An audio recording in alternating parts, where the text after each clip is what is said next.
Hello and welcome to Your Property Empire. I'm Chris Gray. On tonight's show, many years ago the rules changed for self-managed super funds, allowing people to borrow money for buying property. Well, how much money do you need in your super to make it worthwhile? What type of assets can you buy? And what can't you do, and how friendly are the banks at lending to self-managed super funds? Well, joining me tonight to comment on our stories is Jeff Brown, mortgage broker and self-managed super specialist from Hunterwood Solutions. And as always, we've got Charles Tarbey, chairman and owner of 2021 Australasia. Welcome, guys.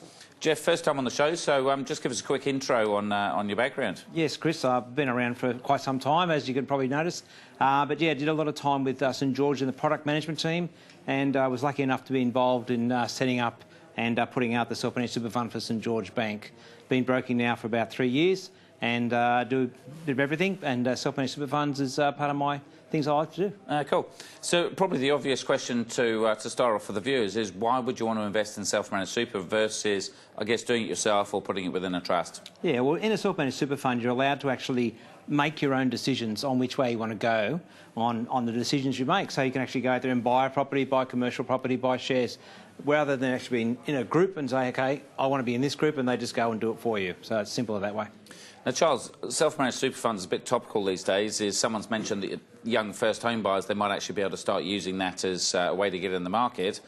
More options, good or a bad thing, do you think? Yeah, I think Paul Keating summed it up, albeit in a different manner than most, that it's probably a dangerous idea. My biggest concern with it, I mean, I love to see more young people buying property. That's fantastic. But the reality is, if they make mistakes, if things don't quite go right, what happens down the track? Who's going to look after them? Because the super fund was designed for a reason. It was designed specifically to help you grow into retirement, if you like. And so I think most people would be concerned if they made some bad decisions that could impact on them very, very badly down the track.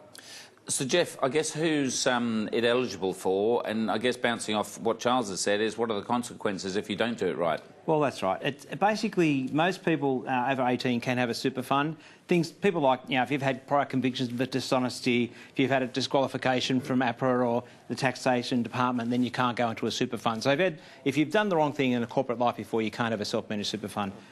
If you do the wrong thing while you're having a super fund, if you make a wrong decision and do the wrong thing, the taxation department can actually charge you a much higher rate of tax. So you currently charge 15% tax now on your contributions. They can go up to 100%. So it's quite a large... That's a serious penalty, isn't it? It's a big penalty, yes. You've got to be really careful, and you've got to minute everything you do. So that's one of the things you must make sure, that you've got someone behind you that knows what they're talking about to help you to keep it all going in the right direction. Now, Charles, especially if we talk about some of these young first home buyers, they haven't got the money to get the best financial advisors, the best accountants and the rest of it, but doing it yourself, surely that's got to be a pretty scary thing. It is a scary thing, and I guess I have my own self-managed super fund, but I'm in the industry in terms of real estate, so I can see the movement there. I know what I can and can't buy, and I was very thrilled when commercial property could be converted. I was very thrilled that when all of a sudden you could find a way to borrow in your super fund. But there were some downsides to it too, and I think young couples really need to be, or anybody in self-managed super funds need to be aware of. The paperwork is detailed. You've got to make sure you get it audited effectively. That costs a little bit of money at the end of each year as well.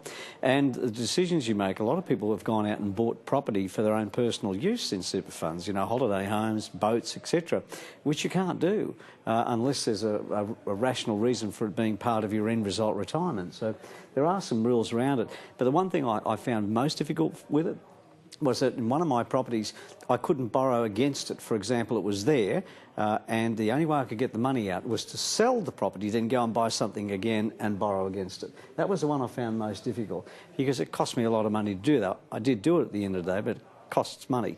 And Jeff, that's probably one of the biggest downsides, isn't it? Because for a lot of investors, you look at growing your portfolio, refinance within a year, use that to then carry on property. That's the big downside you can't do in super. Cash is king with super. The one good thing about you can do is actually have an offset account with your super home loan. So you can actually punch all your money into your offset account, so it's not actually going into your loan. And when you actually build that money up, you can actually put that towards a deposit for another property. So the offset account, there's only one or two banks that actually do it, but I find it's one of the best things you can ever have. I'd never ever heard anyone talk about that before.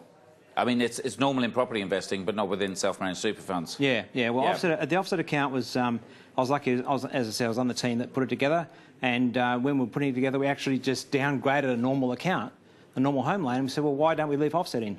We had the discussion with the tax office. They were happy. And myself, I've got my own super fund, and my cash sits in my offset account, reduces the interest, and it's ready for my next property. Good.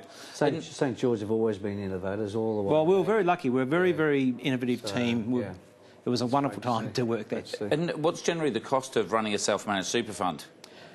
You've got your upfronts where you've got to get a solicitor account to actually get involved and set up the trust fund. You've got to have a couple of companies for your custodian, for your trustee. So you've got costs there. I would, as I said, I'm no accountant, but I would say if you put around about $5,000 aside, you should cover most of the stuff. And you've got a regular accountant's got to do your financial returns, and an auditor's got to check it.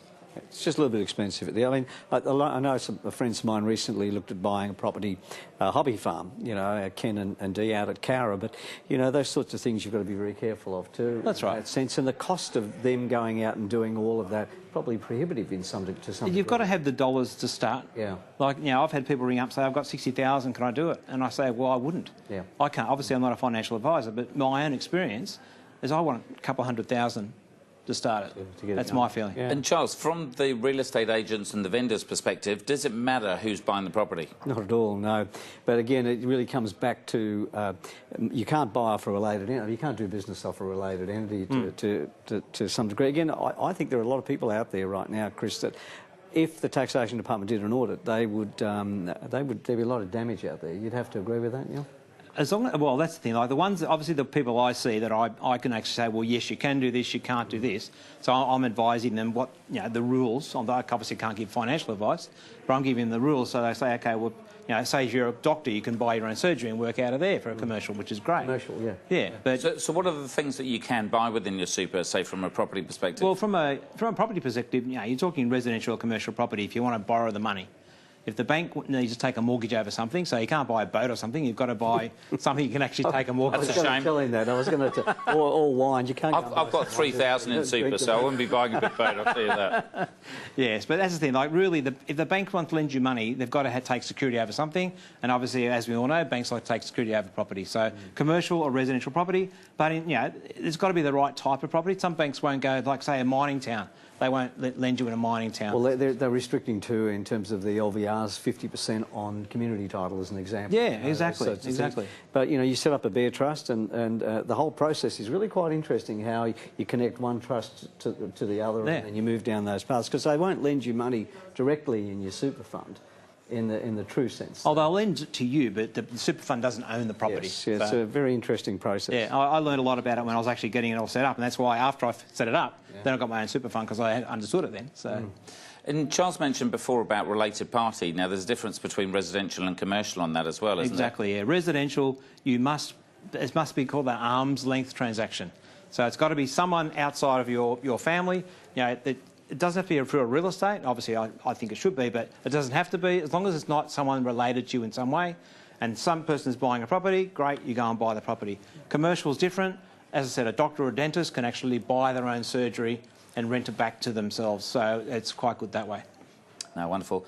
Well, we're going to jump to Charles in a second, and we'll be talking more about self-managed super funds after the break. But look, to get a great overview of the self-managed super fund process and to help you understand what you can and can't do, Jeff has actually written an e-book very recently, and you can download it absolutely for free. It just gives you hints and ideas about borrowing within your super fund. Now, to get a copy, all you need to do is send a SMS of your first name and your email to 0459 777 777. You'll get a copy of the book straight away coming into your email address.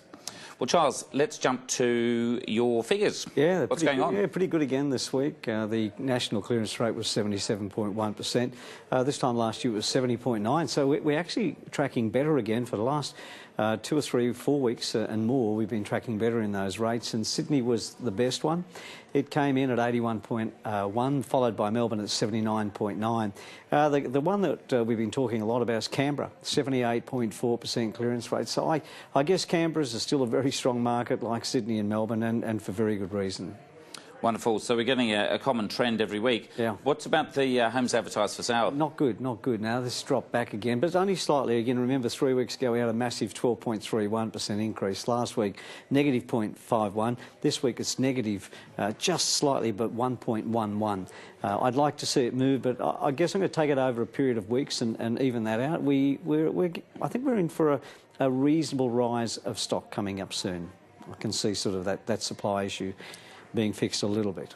Wonderful. That's always good news for a lot of people out there. Yeah. And what about rent price movements? They're not much there. They've been pretty stable. Again, I'm watching Hobart very closely, and same as Darwin. Those areas are getting more investors, particularly in Hobart. So there's many more investors, meaning that there's going to be a lot more competition in terms of the getting a tenant for a property. So that's what I'm watching very closely. Wonderful. And then just finally the vacancy rates as well. Oh, Sydney's just boomed ahead of everything. 0.81% clearance rate, followed by Melbourne at 1.59. Perth was the one that we've always been watching, and I'm really pleased to say that Perth has come back under 10s. It's been sitting in 10s for a while, 9.07%, so that's fantastic, and 3.82% on average on those three capital cities, and that in itself is even a better vacancy rate than we've had in a long time. Now, we've talked for years on the show that quite often it's not the economics of property investing that affects the property market, it's more the consumer confidence. We're getting hammered in the papers at the moment with APRA kind of freaking everyone out. Some of the banks saying they're not lending, some of them saying they're putting the rates up. Surely that's going to have an effect on the market, because, I mean, that's exactly why they're doing it. Yeah, and I think Tom might touch on it later on if he gets a chance about what he's been seeing in the auction arena. We spoke about it earlier, and he's not seeing many investors out there coming to the auctions as they used to do. So I think it's starting to impact. I really hope it does, Chris, because the problem is, though, is that if you raise these interest rates, and they're impacting across the country, not just in Sydney and Melbourne, where it's difficult. You've got Perth, where they don't need an interest rate rise. So how are they going to balance that? This is going to be the biggest issue, I find. I think you might find more investors in some of those down or difficult areas. They're going to get belted to the point where they may have to sell property, and that's not good for any of those economies. Now, Jeff, as a broker, you must be seeing it straight away that as soon as the banks change policy, you've got a whole bunch of investors that can't do anything. Yeah, well, say a year ago I could lend a certain amount of money to a person. That person comes to me now, and that amount is reduced. So it's just, you know, as I said, APRA's doing their job. They want to slow it down, and they are. They are making the things more difficult to actually do. And that's what they want to do. So yeah, it's coming. And you can understand it for the Sydney, Melbourne people, but you can't understand it if you're in a lot of the other places around Australia. Yeah, it's the old you know, chasing a butterfly with a bulldozer sort of thing, isn't it? So it's the same idea. Is the big blunt instrument of interest rate changes, which I've never been a massive fan of. Often it's too late. There's so much knee-jerk reaction out there, and that's really the most difficult thing I see. Wonderful. Well, we're going to take a short break. We'll be back soon. Join us in a minute.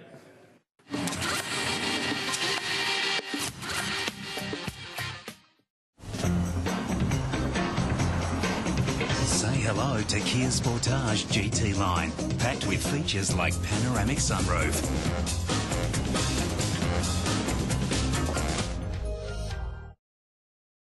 It takes a lot to create new life. Elevit has more folic acid and iron than any other pregnancy multivitamin. Folic acid is clinically proven to reduce the risk of neural tube defects. But it takes time to build up your nutrient levels. So you should start taking Elevit before you start trying. Take the first step for a healthy baby with Elevit, Australia's #1 pregnancy multivitamin, with you every step. We're here for the life-changing goals, the lifelong goals, and the long life goals. So wherever you're at and whatever your goal, AMP is here to help you explore, plan, track, and most importantly, realise your goals, so you can own a better tomorrow. Did you know the right agent could make you hundreds of thousands of dollars more on the sale of your home? Secure the right agent to get you top dollar at openagent.com.au. And the best part is it's absolutely free. Simply type in your postcode, to discover agents who have sold homes in your area. We got $200,000 more by choosing the right agent.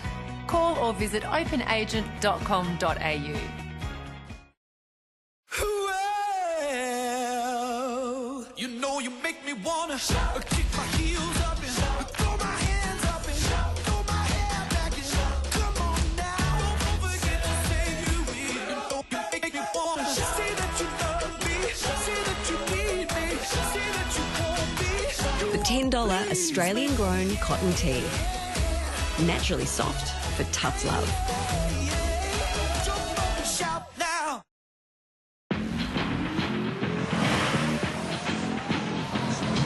Which small car comes with a bold new look? New Kia Rio.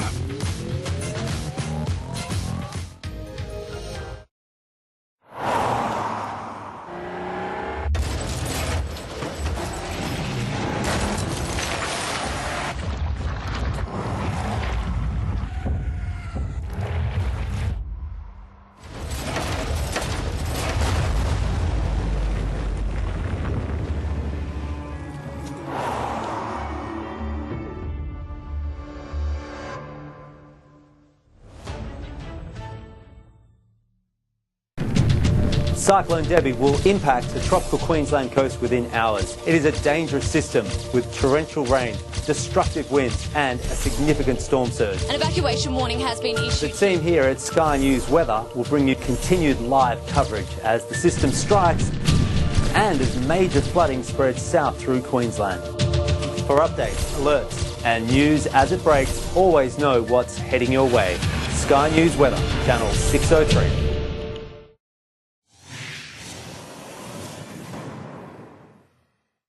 Welcome back to Your Property Empire. Well, joining me on the show tonight is Jeff Brown, mortgage broker and self-managed super fund specialist from Hunterwood Solutions, and we're just being joined by Tom Panos, head of real estate advertising at News Corp.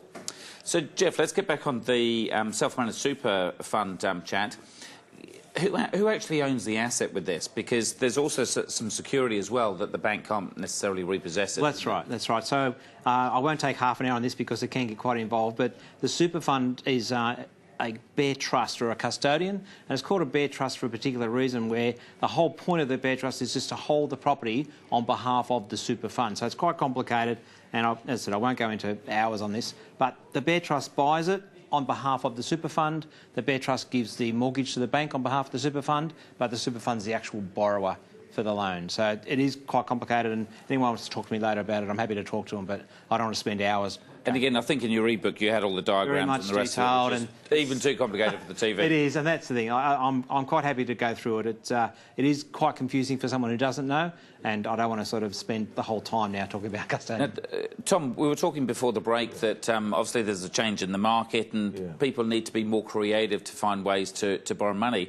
Are you seeing a difference in the, I guess, the ratio of first home buyers and investors these days? Absolutely. I mean, I've noticed it in the last couple of weeks. There was a, there was a property that went off for $130,000 over reserve in Surrey Hills, and none of the bidders there were investors.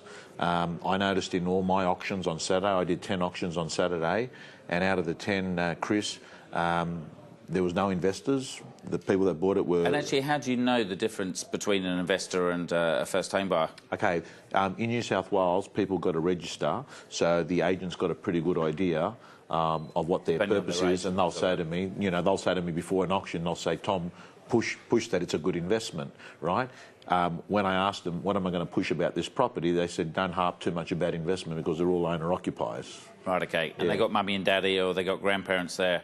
Yeah, well, sometimes I mean, it could be they've sold a property and they're rebuying, you know, upgrading or downgrading, which was one in Glebe.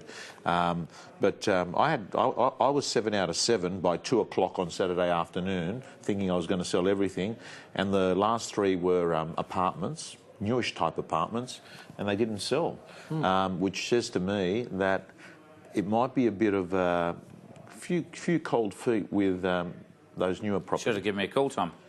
Now, Jeff, Obviously, most people understand how banks are going to lend money for individuals. They're going to look at your income from your wages and maybe some rental income if you've got that. What do they do with a self-managed super fund? They still take part of your wages. So, as you know, if you're a PAYG person, your employer must pay you 9.5% contributions into your super. So they'll take that 9.5%. They'll also take the rental on the property you're going to buy, plus if you have other properties within your fund, they'll take that rental as well. So it is a little bit more difficult because, you know, if you're on 100,000, they're going to take 9,500 for the year. So obviously they're not going to have living expenses because it's the super funds buying, not you. So it's a little bit more difficult to borrow in your super fund, and you've got to put in about 30% deposit in most cases. So it's the rent from the property, the contributions, and in some cases, if you've been doing extra contributions for 2 years or more, they're happy to take those extra contributions as well. Like when you're self-employed, if you're self-employed, like myself, I put extra in every pay. I've been doing that for about 4 years now, so they can look at mine and say, okay, just been paying this extra in, we'll take that as extra income towards the super. Sure. Now, Tom, you're training, one of your many jobs that you've got, you're training real estate agents as well. In this kind of market, are the better agents starting to educate their clients? Because obviously if they're having serviceability problems and a good agent says, oh, well, have you considered using your super or something like that, they might be able to get that extra buyer to the auction. Absolutely. Chris, you've summed that up. What they've got to do is become deal makers in this marketplace. They can't rely on the market putting the sale together all the time. So what the good ones are doing is they're sitting there and they're not just sort of selling property, they're actually giving a solution to a client that is having a challenge because they're doing what they've got to do to put a deal across the line and helping them with their finances and their resourcing of the financial resources required to fund a property and tax structures and entities that they can. I mean, they don't sit there as an accountant or as an expert here, but they'll sit there and put people in contact with other people. Now, I guess it's the same as all your education is you're starting off with agent 1.0, 2.0, what are you up to, 3 or 4 by now? It's a changing environment, so they've got to constantly change. Correct, by May I'll be 4.0, so just hang tight with me to 2020, I've got something special happening there. But that's the thing is, the investors and the first home buyers and the agents, they all need to constantly be on the move to learn more things. 100%. And if you don't learn them, the consumer's going to learn them ahead of you because all they do is they Google things now. So you want to be, you actually want to be the Google of the marketplace. That's what you want to be. Now, Jeff, as a final thing, what is the worst case? It's not all rosy things. You've already said if you stuff it up, you might be paying 100% tax rather than 15%. Yeah. What else can happen, say, if you don't repay it or something like that? Well, obviously, there's a protection in there called limited recourse borrowing arrangements where if by some chance you do the wrong thing, you haven't made your payments on time, and the bank says, well, sorry, we've done all the work with you, we've tried to get you to pay, you haven't paid, they can repossess the property, but the good thing about it is your actual super assets are protected. So they can only take the property that you've mortgaged. So if you've got 2 other properties in your super fund, they can't, like an all money's mortgage previously, they can't go and take that off you. They can only if you get the right advice, you do it properly, get the paperwork sorted, you're not going to lose the lot. Exactly. That's the main So the thing. government was very, when was this was put together and when we're allowed to actually lend money to customers in the super fund, the rules were incredibly strict. They've been even tightened in the last 2 years. But that was the main #1 thing, was protection of the consumer. So if they did make an error and something happened where they couldn't make their payments, then they weren't they didn't take their super cash that was already there. Which is obviously good news. Yes. So certainly if you're finding it slightly tougher with the banks at the moment with the serviceability calculators, then maybe super is something that you should consider. Now, to get a copy of Jeff's book, as we mentioned before, it's called The Insider's Secrets to Self-Managed Super Funds. All you need to do is SMS your first name, space, and then your email address to 0459 777 777. You'll get a text straight away and then an email in your inbox. Tom, let's take us through one of the properties set in the papers at the weekend. Yeah, so 652 London Road in Chandler. This property here, Chris, it is known for people pulling up in their cars and staring at this property. Well, you can look at the photo there. It pretty much says it all. Wow. Yeah, night and day. People just pull up. It's definitely one of Brisbane's greatest designs, this home. And as I said, people just rock up and have a look at it. It's actually been built based on homes in Atlanta, Boston and Georgia in the USA. That's where the architect design has come from it. And the agent I spoke to, Tyson Clark from Sotheby's International Realty in Queensland, told me that at Christmas times the vendors construct a 14-foot Christmas tree and they put it in the formal lounge and they get scaffolding to actually get it up there. So it is a very unique property, 5.3 million to 5.8 million. So go and have a look at that. You know, it was in the Courier Mail and Brisbane News. So I think something more like a Sydney price tag. What you're going to get in Queensland is going to be kind of tenfold almost. Well, Chris, in the part of the world that you live in, Australia, that house there has got 10+ million over it any day of the week. We'll be getting an apartment for that kind of money, Tom. Yeah. Down in Sydney. Yeah. So you've got yourself a bit of land. Now, we've got a few holidays coming up. There's kind of Easter, school holidays, Anzac Day. What kind of a difference does that make to the property market? Well, I think what it does is it certainly affects the mind of vendors, because vendors want to get the best price. So one of the things they don't want to do is be clashing with key days. A lot of vendors actually think that school holidays is going to impact the value of their property. There's nothing to suggest that that's the case. Would I auction on Easter Saturday? Probably not. Anzac Day, well, this year I don't think it falls on a Saturday, so I wouldn't let that be too much of a concern. So I would say to any of the people watching the show now that in that process of thinking of selling, I would not let too much of the holidays affect your plan. You actually want to sell when there's not a lot of properties on the market, which is probably not a bad idea because maybe others are going to go away. See, there's always a contrarian view, isn't there? So there's no set rule that's going to make or break, because sometimes do the opposite and you're going to come true. Correct. But I mean, probably Easter Saturday would be the only day that I'd say maybe hold your auction instead of it being, I think, the 8th of April. Do it on the 15th. Sorry, Easter's on the 15th. Maybe do your auction on the 22nd or do it on the 8th. Some good advice as always. Yeah. Tom Panos, Jeff Brown, thanks for joining us on the show. Thanks for joining us as well. Until next time, I'm Chris Gray. Thanks for watching. The information featured in this program is general in nature and therefore should not be relied upon. Guests appearing on the program may have commercial arrangements with some of the companies mentioned.